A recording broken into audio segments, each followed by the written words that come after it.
Our mission is to leverage our assets and innovation capacity to accelerate an inclusive and equitable transition to a prosperous net zero future. So there's a lot to unpack in that, but that was a vision that was created in conjunction with our community. So we run a fellowship program and have since 2016. And our fellows really convene to create this vision. And it's not a static vision, it's dynamic. It changes every couple of years. We really look at what's happening, what's the need in the energy transition, and then we tweak our vision to make sure we're going in the right direction. So when we think about innovation, we technically tend to think about technological innovation. But social innovation goes beyond the technology. So it helps to create what we call enabling conditions within a system to generate support for the most promising solutions and new ways of doing things. So when we think about new ways of doing things, those could be new business models, new ways to, new policies and frameworks, new business flows or resources. Could be new programs or services that are needed, new or radical ways of collaboration, and also the narratives that can help shift hearts and minds. So sometimes we like to say that we help the system to see itself as a system. And the classic example of this type of innovation is the light bulb. So Thomas Edison, he invented a really cool innovation. It was kind of niche. Electricity was a major innovation. So how do we get the light bulb into everyone's houses? Well, it took 25 years to build the system needed for that innovation to take flight. But imagine if there was a concerted effort to look at the infrastructure needed, the policies needed to combat the narratives, because there was a lot of pushback against electricity at that time, believe it or not. People were concerned about safety. They didn't want it in their homes. All of these things had to change. Those are what we call social innovations.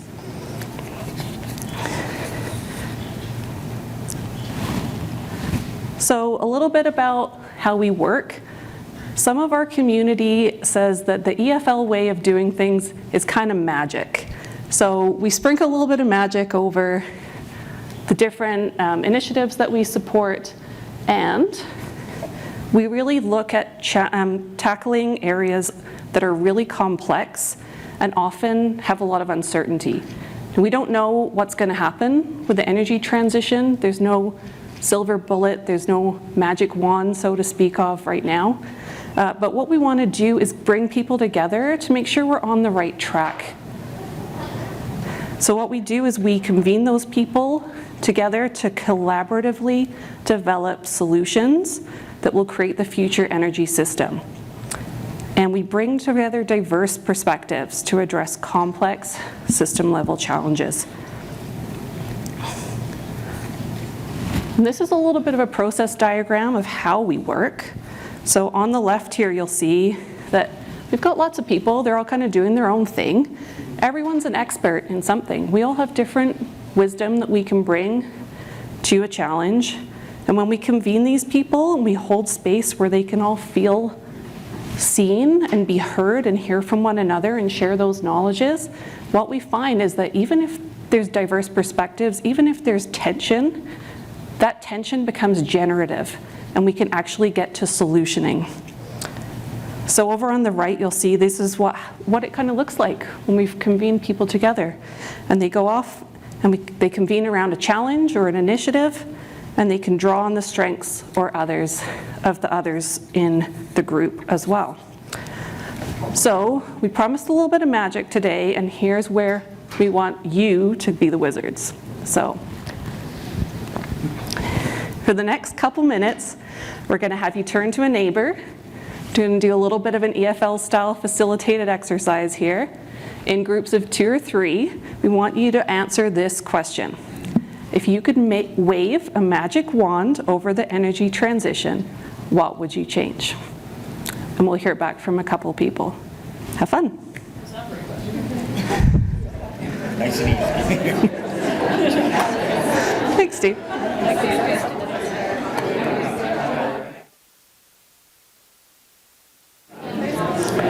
Okay. Sounds like there's some very generative discussions happening in the room right now. So I know there's going to be some amazing thoughts of what you would do with your magic wand. If we can get your attention back up to the front just for a moment, I'd like to hear back from a couple of people. I think we've got time to hear from 2 or 3 of you. So can we have a mic runner? Is anyone willing to share their magic wand moment? Yeah. Awesome. Oh. We'll get a mic for you. Not a magic wand, but a mic. That's okay. Thank you for the microphone. Hi, I'm Stephanie Best. And we were talking a little bit about our hopes and dreams, or magic wand. For me, it was driving community and collaboration. And for Melanie here, it was prioritizing the environment over profit. And then we have getting over complacency, or waiting for things to come to us, and just, taking that step into the issue. So those were sort of our table's first thoughts. I'll give you back the microphone just so that other people can share theirs. Is there one more person who wants to share back, or one group? Don't be shy. Oh, Harvey.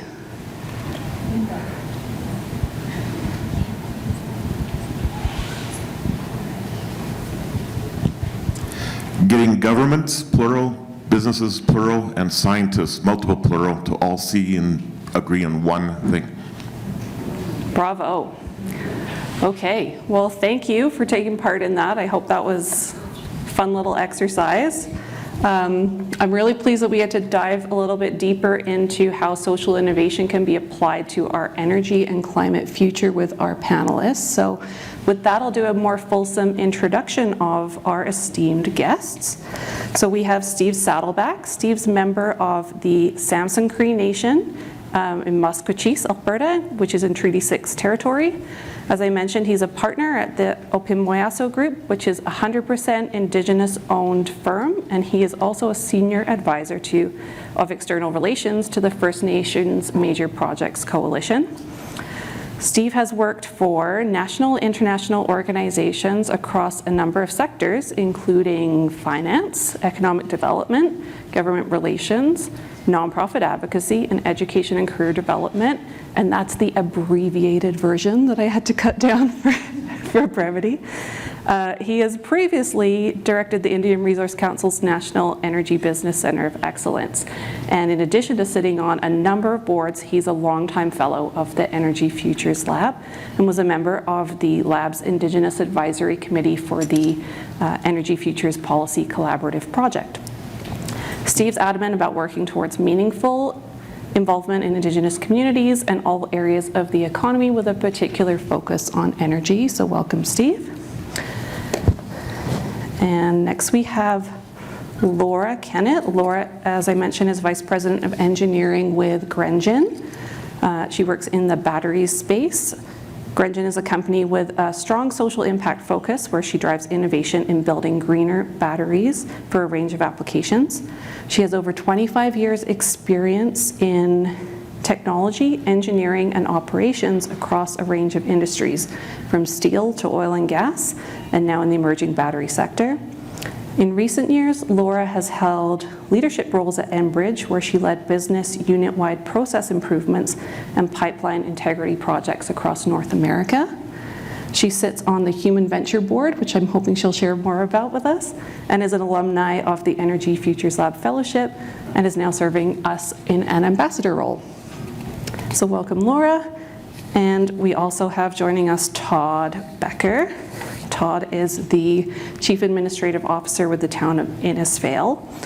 And he has served communities for over 30 years in local government, with over half of his career being in senior administrative roles with rural municipalities in Alberta and Saskatchewan. Am I right? Okay, great. Todd is a firm believer in developing community capacity and knowledge as the energy transition advances, and has a keen interest in the development of clean energy projects for community economic prosperity. He works with the municipality's council to strengthen not only the community's technological infrastructure, but also their social infrastructure.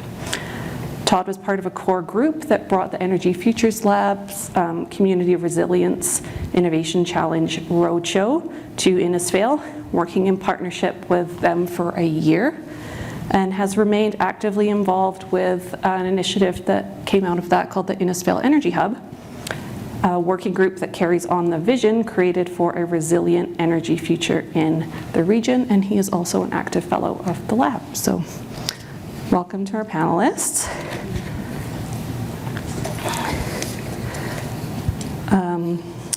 So each of you has been an Energy Futures Lab fellow now, and part of that diverse community of experts in energy, but also in other disciplines that have convened to tackle some really complex challenges. What's been the biggest takeaway from your experience, and how have you been able to apply that into your work? And we'll start with Todd and go across the stage. Thanks, Elsa. I'll get this show going here, I guess. Yeah, I've been a fellow for a year, just going into my second year, just starting. Obviously, I'm representing grassroots community, and as I got exposed to Energy Futures Lab, or EFL, became a fellow, I was quite, felt intimidated being a grassroots leader, community. What voice did I have at that table with big energy companies and other parts of our society and sectors? But I learned quickly that I do have a voice around this table, and a very important voice, because I do believe that many of the decisions that are made do filter down in some capacity onto community, which through my career, I can prove that true, as our communities are becoming more complex as time goes on. But within the realm of EFL, as a fellow, what I learned through my time was the gift of the EFL team, Elsa being one, but just the amount of professional, very caring, sophisticated group of people that are leading, facilitating a charge forward with the diverse components, players of the energy system. At the same time, I thought perhaps the bigger component of the energy system would be full of ego and profile, which could contradict with community from my own bias and judgments. But actually, the EFL and their systems that they produce creates a level playing field where we're all working towards a common benefit, and that's to figure this energy transition out that all can benefit, not just certain components of the system. Oh, Mike? All good? No? Hello?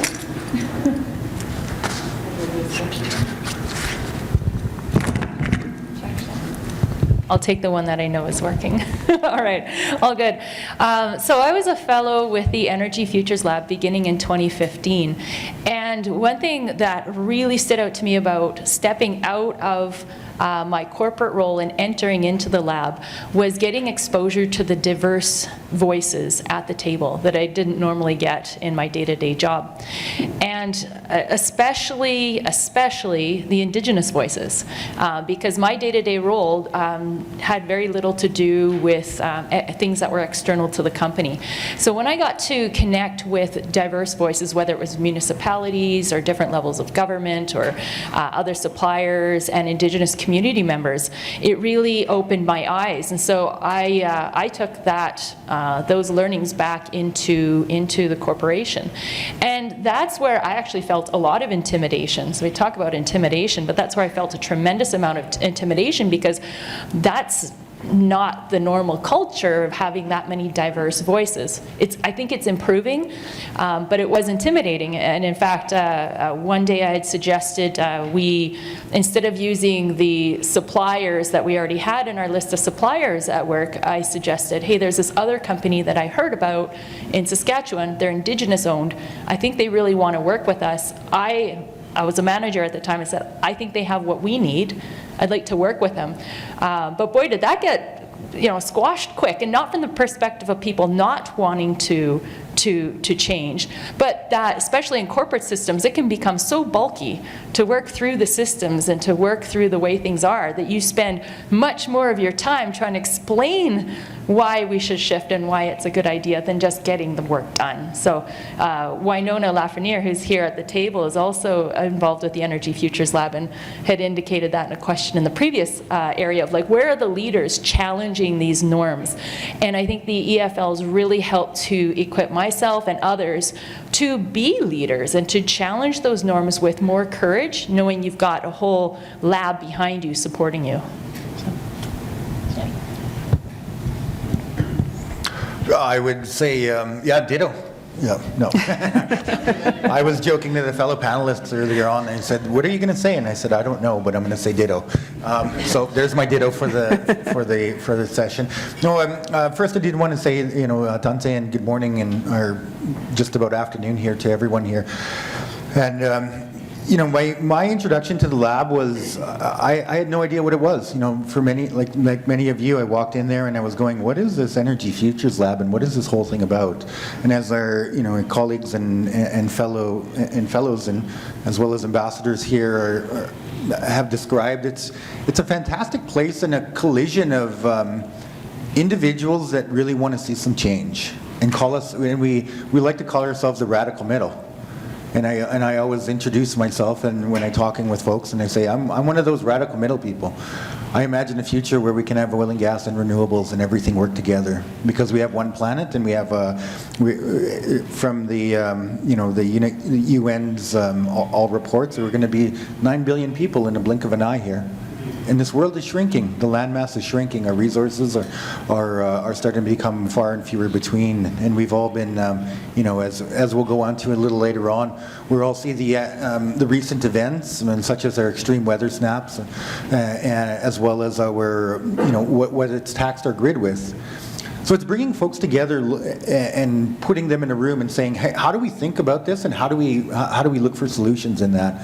We've seen a lot of social innovations and a lot of policy framework that has come out of the lab, as well as utilizing different forms, such as our graphical piece that's happening on the side here is including all of those, and then understanding that people learn and then communicate in different ways, and being respectful and acknowledging each. So I've been really, it's been such an honor to be part of the lab for a number of years now, and I keep on joking. They haven't kicked me out yet, so must be doing something right. So, a fantastic group, and I just wanted to, give all of my colleagues here a pat on the back and say, keep up the good work. Well, that's a heartfelt thank you from us too, Steve. So, I wanted to give a thanks to our graphic recorder as well, because this is a mechanism that we sometimes use in our workshops, and rich pictures we did in Innisfail. Todd can talk about that with great success. So. I was really excited when I saw that happening today, and very, very thankful that you're here. So with that, I wanted to actually ask Todd a question. So I mentioned earlier that the town of Innisfail had brought the Energy Futures Lab to work with them for a year and create a vision for their energy future. So I'm wondering, Todd, what was hoped for when the town applied versus what was achieved? It's a great question, and thanks for the opportunity to respond and shed some light on the town of Innisfail. And you're going to feel that Todd's just plugging Innisfail. That's what he gets paid for as the CEO of the town, which is what I get paid for. But I'm going to be genuine in this response. And I'd share the bad part of Innisfail too if you want, but certainly have an opportunity to showcase some of the great work that's being conducted in Innisfail. And with the EFL, Energy Futures Lab, the Roadshow being a tremendous part of that success, recent success. But I just want to paint a little bit of a picture of Innisfail and what it is. And as you drive by quickly on QE2 by just south of Red Deer, about 30 kilometers south of Red Deer, about an hour north of Calgary.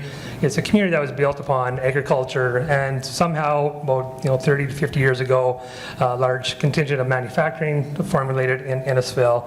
And I realized a lot of that manufacturing associated with energy, which is part of the topic of the Energy Futures Lab and the Roadshow.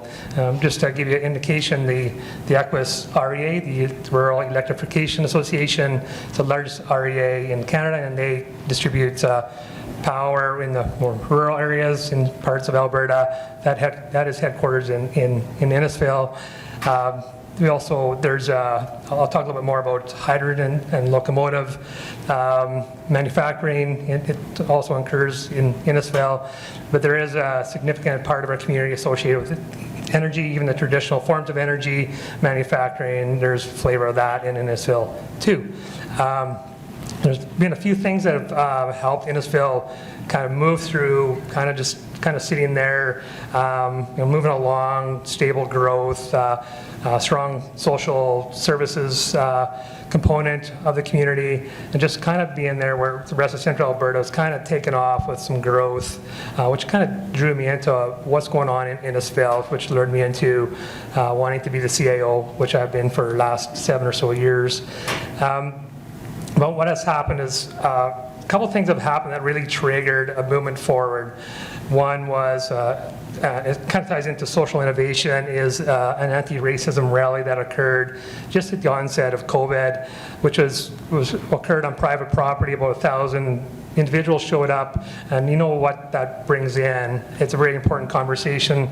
However, it's not all just for the positive conversation. It draws in a lot of different perspectives. It came about quickly, within about a week. It created confusion, fear in the community. We were trending on Twitter globally, not in a positive format. There's a focus on Innisfil in a very negative light.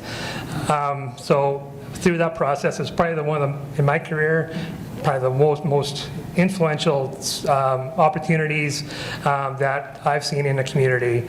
The community responded with that day by saying we cannot be in a position of vulnerability and response and fear. We need to take control and have a voice for the social benefit of our community.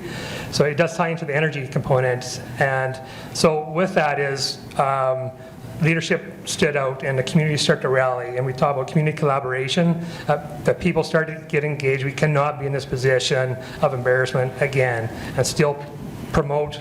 The intent of that event was to really make sure we're looking after all of our citizens, not just certain components. So that was one key event. Another one was, I'm going to be mentioning built-in welding manufacturing again in a further question likely, but Bill came to the town. He stated, I want to develop a 23 megawatt solar farm on town land. And so over a course of time, we learned we did not have energy IQ. How did we make this opportunity happen without any level of knowledge and understanding? Is our community ready for this type of development back in 2019? And through the course of a year, the staff that works with the town developed an IQ, went to council. We need to advance this project, which we secured. The project is owned now by Elemental Energy. And it's in full action, full in operation. And why that's important, that project, creates another layer of revenue for the town, but also a community benefit fund is formulated through that relationship, which the energy component is now moving into the social fabric of our community. So those are two key pieces. But the third one that Elsa asked me about was the roadshow. Well, just lead up to that roadshow just quickly. So the town was in movement on energy. How do we capitalize energy for the economic fabric of the community, but also tying it back into the social? So we are moving, but we're kind of doing the polka. Where's this dance gonna go? And so we needed some direction and support. So in advance of the roadshow, we took the initiative and developed a strategy, community economic development strategy, which focuses in on economics, the side of commerce, environmental stewardship, and social. So if those pillars are kind of lined up, your community can move towards achieving to be healthy and viable. So we took that approach. And also through affiliation with the EFL here's an opportunity to host a roadshow.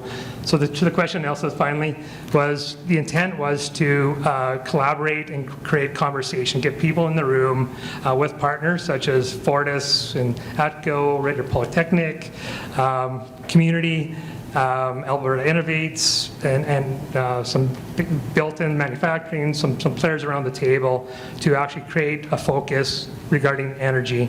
So collaboration was number one. Number two was real action. We wanted to achieve real action as part of this process. So the roadshow, I won't get into all of the how we got there unless there's questions to it, but the final impact of that process over the course of a year developed such things as community conversations as an action, which has been really cool. We've had 4 community conversations, and what we do is we gather, we pull people into a room, some go get a beer if you want to have a beer, it's no problem, but it's just chill and we get into real conversation. We've had 4 of those with different topics, and the community is engaged. Secondary benefit has been it's created trust with governments and leadership. So that's one. Another one, we achieved an action regarding youth education program. So we used the Elemental Energy Community Benefit Fund to put money into educating the youth in our schools in partnership with the principals. We have a Energy Futures trade show, in partnership with the Chamber. And lastly, we formulated an entity called Innisfil Energy Hub, which helps maintain focus. So a little long-winded on the response, but I just want to make sure that where we come from hasn't been always easy. There's some components of some challenge. We spin it into positive, and we're leveraging that engaged community right now to advance Innisfil. Yeah, thanks, Todd. I think it's great context to have, and it speaks to the fact that, you know, our challenge is really convened around not leaving communities behind, either any and all communities, and it speaks to that inclusive energy future that we want to see. So that being said, Steve, I'm going to turn to you for a minute. You've been a fellow for a number of years now, since the early days of the lab, and had the chance to get stuck into quite a few EFL projects. So what have you been most excited about, and what type of impact have you seen over the years?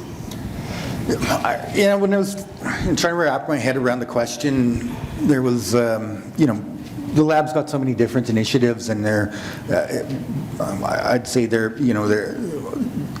all amazing. We've got a lot of different, such things as roadshow and getting out there and talking with community and all of this. When I was trying to wrap my head around kind of going, okay, what has stuck out? I tie it back to where my previous role in working, and I was a co-chair of the site rehabilitation program here in the province of Alberta. So working with the government of Alberta, there was that jobs creation and getting folks back to work. So the $1 billion that would come to do reclamation for oil and gas wells in the province. I was working alongside and with our Department of Energy on that project. And as we're, going through and cleaning, putting folks to work, creating new jobs, creating training to employment programs, and end to end, we were often asking ourselves a question: just because we can close down a well and close down an area, should we close down this area? And where that has come out of was really looking at it from when I was talking with a number of our different First Nations, and we were working with 40 plus First Nations here in the province of Alberta, is that they were asking and they're going, well, this land is already disturbed. If we want to do future development, we have to go out and we have to look at new land. And is that necessarily what we want to do? We want to ensure that any of our impacts that are happening to any of our to lands and territory are going to be minimal, and we're able to maximize any profit that's happening within those disturbed lands. So after some back and forth and in a discussion within the lab, we put together what was the I think it was called the LEAD project at the time. Yeah, the LEAD project. So it was looking at repurposing oil and gas leases, and looking at the framework that exists within the province of Alberta to be able to actually move ahead and forward on those kind of initiatives. We recognized that there was a lot of challenges that come along with that. It's kind of going, do you want to repurpose an oil and gas well? Well, if you don't necessarily repurpose that well, could you do something with that land? And out of the entire project, what we recognized was that the regulations are such not only from the provincial side, but as well as from the industry side, is everybody's concerned about risk. Everybody's going and taking a CYA approach. And you can fill in those words. Why? Because nobody wants to get sued. Everybody's concerned about, I need to cover mine because I don't want to have any kind of, I don't want anything negative to impact us.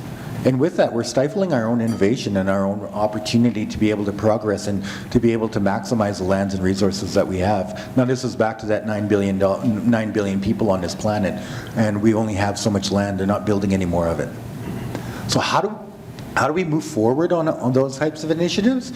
And so what came out of that was actually a bill that was put forward to the government of Alberta and was put on the floor. From a lot of those initiatives, we ended up, the EFL in partnership with Canada West Foundation won a top 50 award, a top 50 Clean 50 award? Yeah, Clean 50 award here in Canada. So, there's it's activities like that looking at a challenge, throwing, again, a bunch of folks into a room and saying, hey, let's figure this out and let's recognize that the system itself needs an overhaul. How can we overhaul that system, and is that system ready for it? Now, at least, have those regulations changed? Well, at least we're starting the conversation, and I'm hoping that we're going to get there one day, that industry, government is ready for those kind of conversations. And out of the entire thing, I always say, my smell test always comes back of, I smell an insurance company or a bond company keeping on popping up out of this. So that's what I'd like to share. Thank you. Thanks, Steve. That was great. And now I'm going to turn to Laura because I'm going to change track a little bit here. So one of the pillars that, I'm saying we at the Energy Futures Lab have been supporting is the growth of new and emerging industries. So that could be from clean tech ventures to new and emerging economies. I'm thinking hydrogen economy, electric economy, the creation of value chains from sustainable aviation fuels to battery metals. We've seen some fantastic success stories that have benefited from social innovation approach. When it comes to building the new, there's still a fair amount of market uncertainty, but I'd like to dive into what's kind of happening in some of these spaces, especially in the battery space, and learn a little bit more about the social and the human impacts. So, Laura, we're seeing a ton of momentum around electrification, huge amounts of resources being put towards new battery technologies. But we know that batteries and critical materials that go into them, they're not always designed with circularity in mind. So your company, Grengen, has a pretty unique vision for a greener battery. So can you tell us what makes it different and what type of social impact you're seeing made in this space? Yeah, you bring up a lot of great points. And the battery metals ecosystem still has a lot of maturing to do. But when I look back at, for example, the lead acid batteries that we have in most cars today, over the years, the recyclability of those has improved tremendously. And now today, when you buy a lead acid battery, it's nearly all recycled. So kudos to that industry for all the work that they did to turn that more circular. But certainly a lot of the battery chemistries that we're seeing now are this really messy menagerie of metals that are really, really hard to pull back apart and recycle. And so there is a lot of work to do. But there is work happening, and so some of the examples I'll give you is, one of the focuses of Grengen is to focus on how to reuse things that are still good. So if you take a typical EV car, inside an EV car is hundreds, if not thousands, of cells, like D-cell alkaline batteries, but not alkaline, different type. And there's hundreds of them. And they are welded together in a way that they create a unified energy source. However, in each of those cells, I like to consider each of the cells like a classroom of children. Each one might be a child, but it still has a different personality because the molecular structure inside could be slightly different from one another. And that means it's going to perform differently. And so when you have all of those trying to work together as one energy storage unit in a car, and if one cell goes bad, what often happens is the entire batch of cells has to be replaced because they can't be taken apart. And that's a lot of focus of Grenjan and others, is to figure out ways to make it easier to take those things back apart so that you can take that one cell and replace it and put another one in. I'm also seeing really great developments with companies taking and using second-use batteries. So in a car, you're limited on how much space you have, space and weight. However, for second-use systems that are stationary, you're not so limited on space. So you can take, say, used batteries or less efficient batteries and reuse those. So I'm already seeing businesses springing up around that ecosystem. So it's really great to see all of those developing. But it makes me think also about the history. I have a note I want to share with you. And one of the things in the Energy Futures Lab that I learned to think more about was 7 generations. So thinking 7 generations ahead of what we're doing today and how might that affect 7 generations beyond us. But I also took and did the exercise of thinking 7 generations behind me. And so I did the math. I had to write it down here, but I did the math. So 7 generations behind me. So if you can try and imagine for yourself who were 7 generations behind you. So this would be your great-great-great-great-grandparents. And I'm in my mid-40s, so that would have put them, being alive around the 1830s. So imagine the 1830s and what was going on around the 1830s. Well, around the 1830s, Samuel Morey patents the internal combustion engine. Also right around that time, Michael Faraday and John Daniels' studies formed the basis of electrochemistry, and they figured out electromagnetic induction.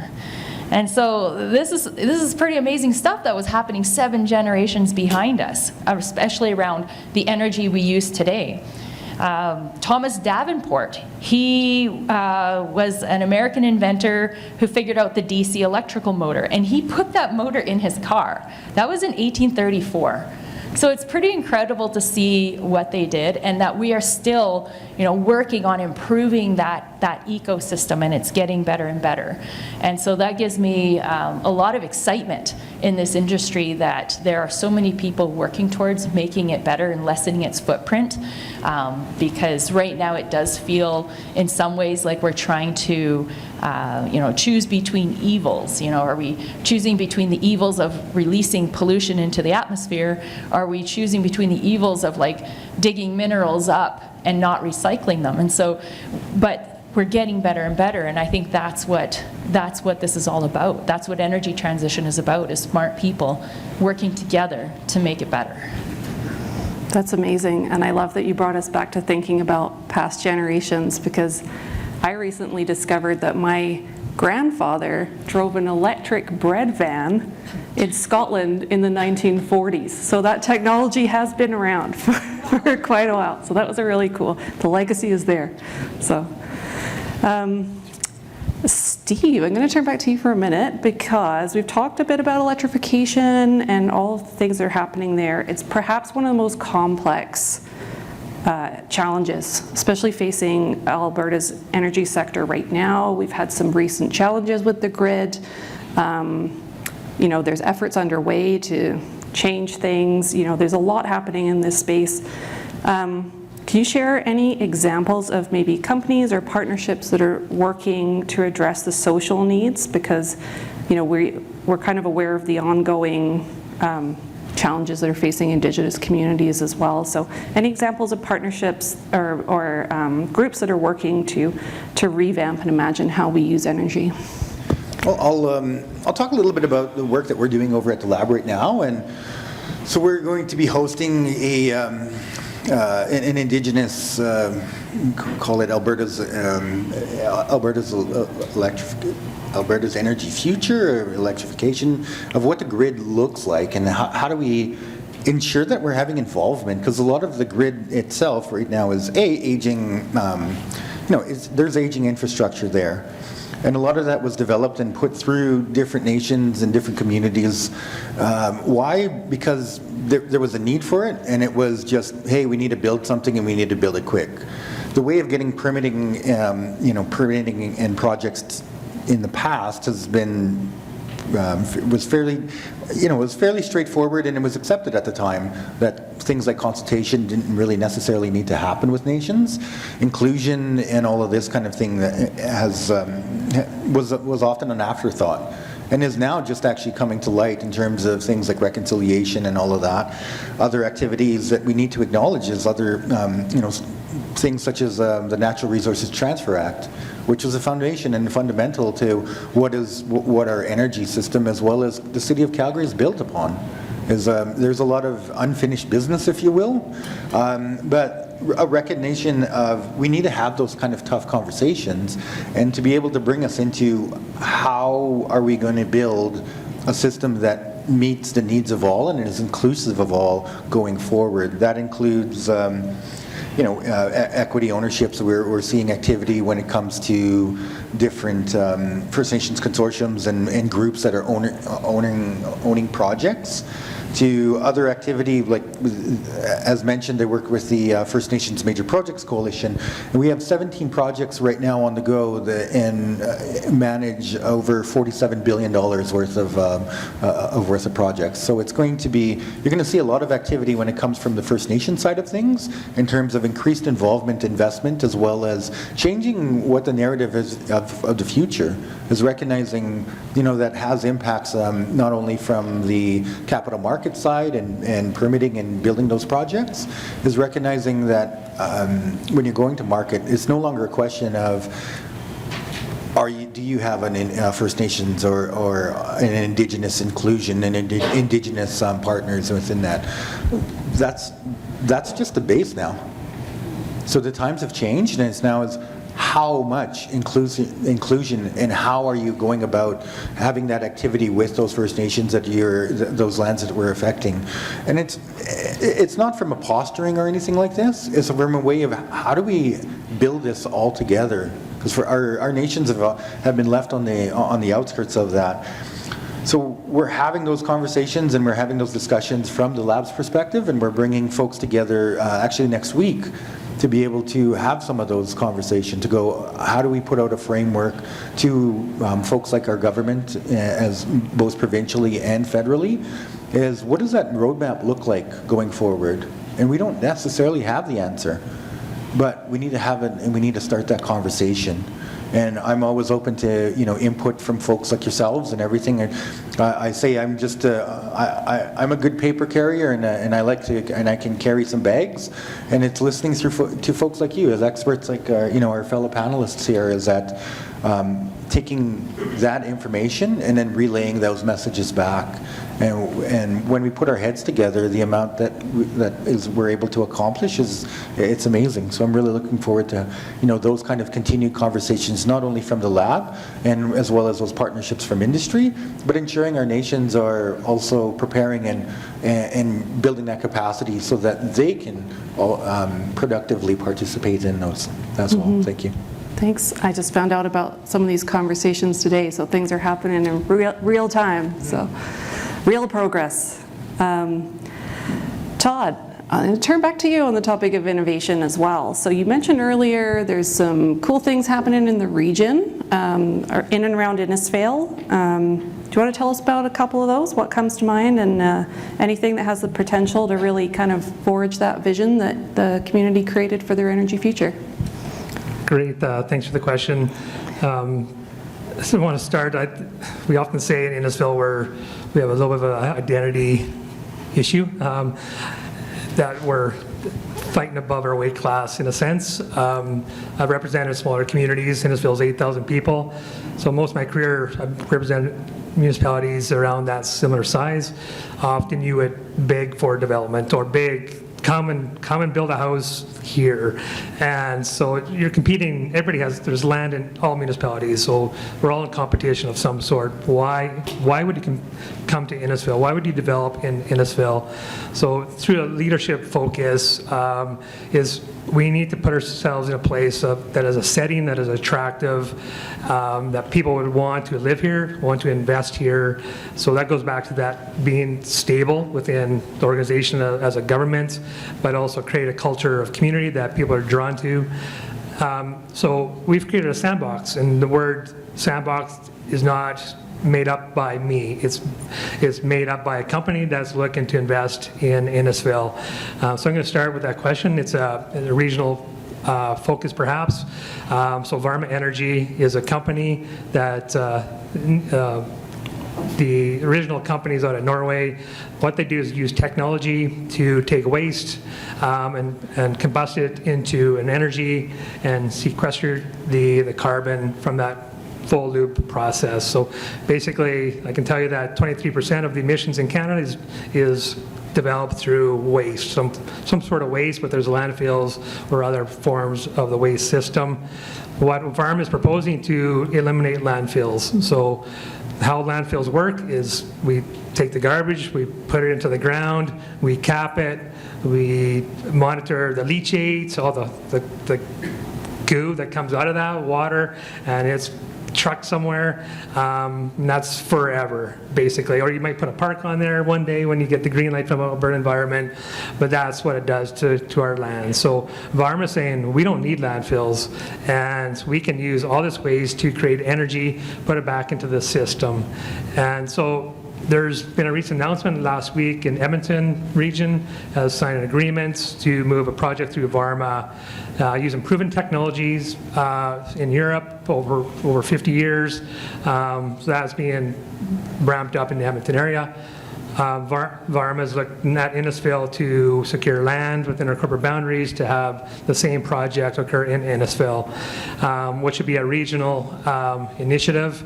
Where everyone can benefit. Obviously, we benefit through the taxation component, which is significant, but others can participate by being land stewards, where the garbage is now being not part of our municipal landfill system. So right now, there's been probably 6 to 7 different municipalities in Central Alberta have signed letters of intent with Varma to move this project forward. We need volume. But the point I want to make is, one point I want to make is why Innisfil, and it goes back to an ecosystem. It's about the sandbox. It's about making ourselves available for conversations to move forward. And EFL and the Roadshow helped create an environment that we call a sandbox that we are easy to approach, discuss, explore. But Varma Energy, through a huge investment opportunity in Innisfil, benefiting the region, is looking at our community. So that's really one significant development opportunity. We just, right now, we need volume to come to this plant, and they're starting to secure some of those contracts. Another project is, if you see a nice light green and a blue locomotive engine that's converted from diesel powered engine to hydrogen, those are being developed in Innisfil too. So Innisfil, through Built-in Manufacturing and Welding Manufacturing, remember Solar Farm fella, he's secured a contract with CPKC.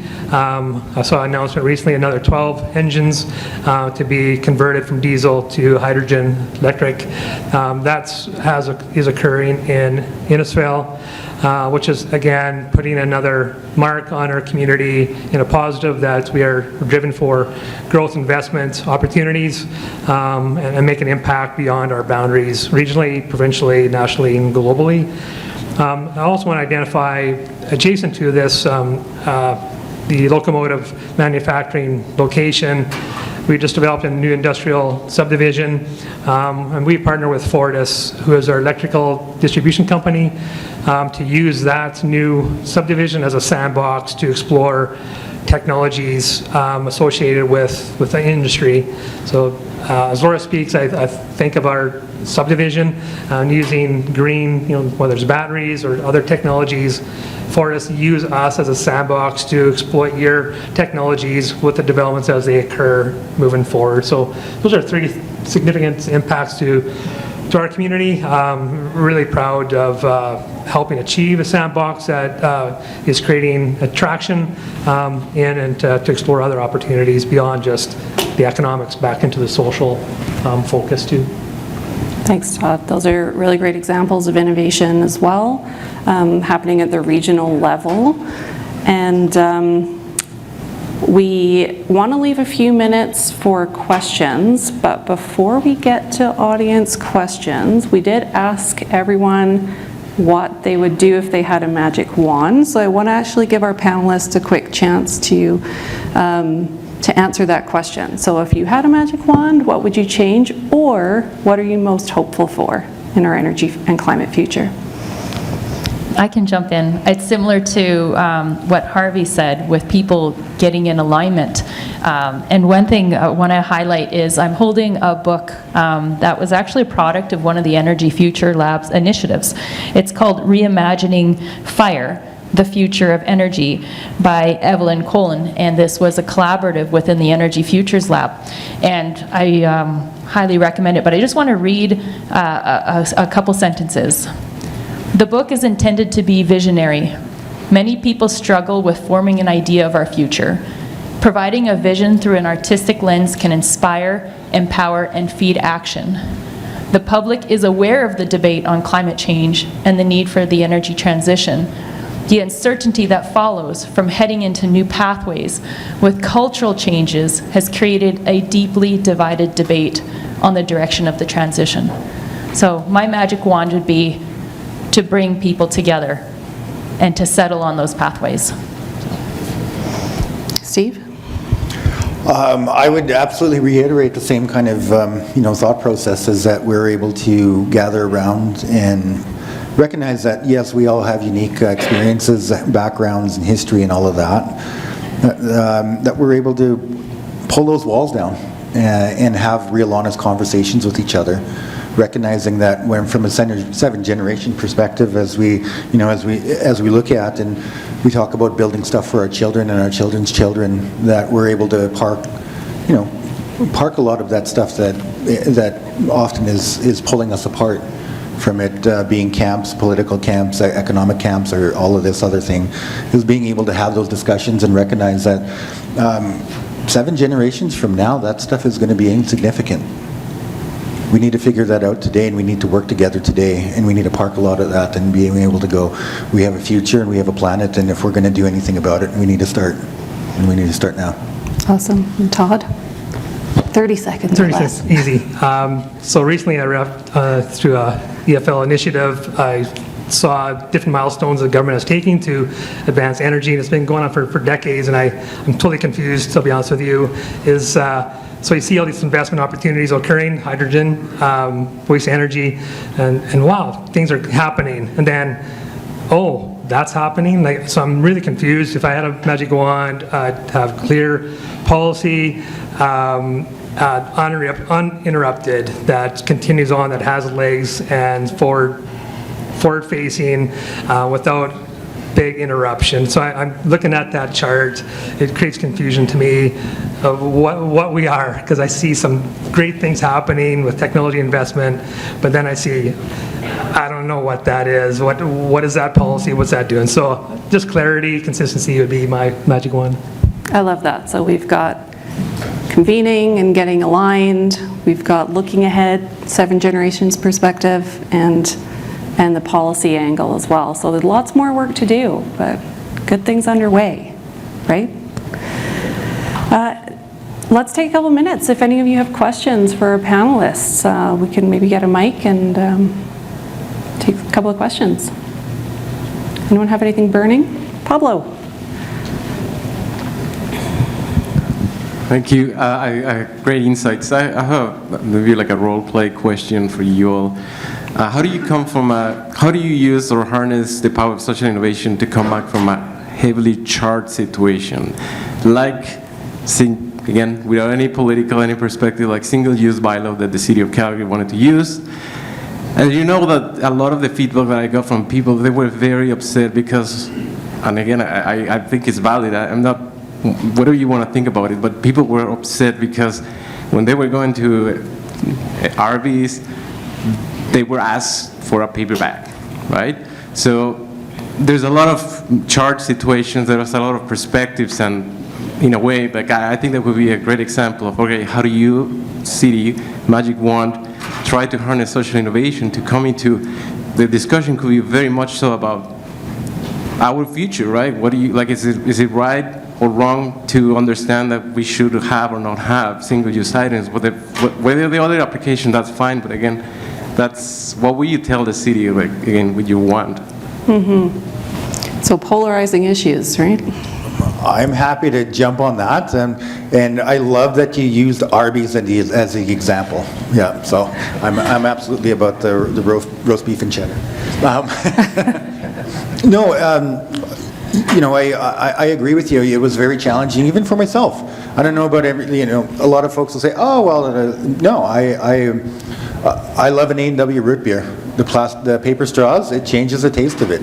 I couldn't stand it, to the point where now I'd rather forego a paper straw and I would pull off that plastic lid and go, why do we have a plastic lid? And then drink out of the wax paper cup, which is fine.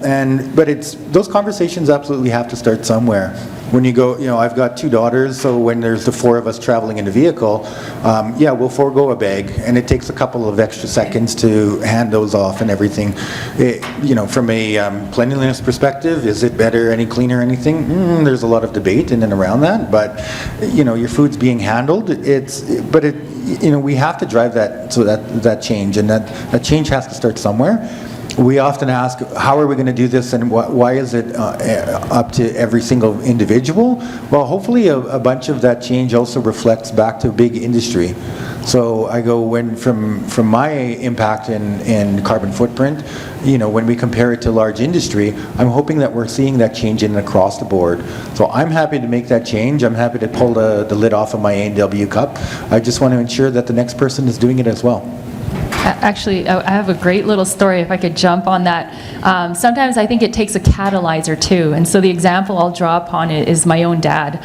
My dad is a farmer and a hunter in northern Alberta, and his social circles now is that, you know, I'll call it the classic redneck people sitting around the coffee machine.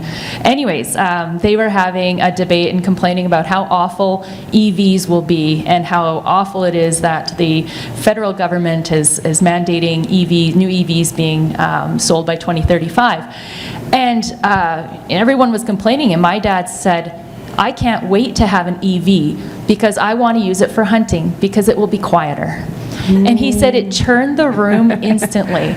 Everyone paused. And so sometimes it takes a catalyzer who has the courage to speak up to get people to think differently. Like, whether it's like, we'll just take off the lid and drink out of the cup. Like, what's so hard about that? But somebody who is influential in that circle to just say, I can't wait for one because I can't wait to use it for hunting. I would love to take more questions, but I know we're standing between you and lunch. And so a few of us will be able to stick around afterwards, so feel free to pick our brains. Thanks for joining us today. Really appreciate that. We've heard some amazing examples of innovation in action. We really hope that you feel here leaving inspired and at least intrigued and open to exploring new ways of working and looking at complex issues. So thanks again, everyone, for joining us, and thanks to our panelists.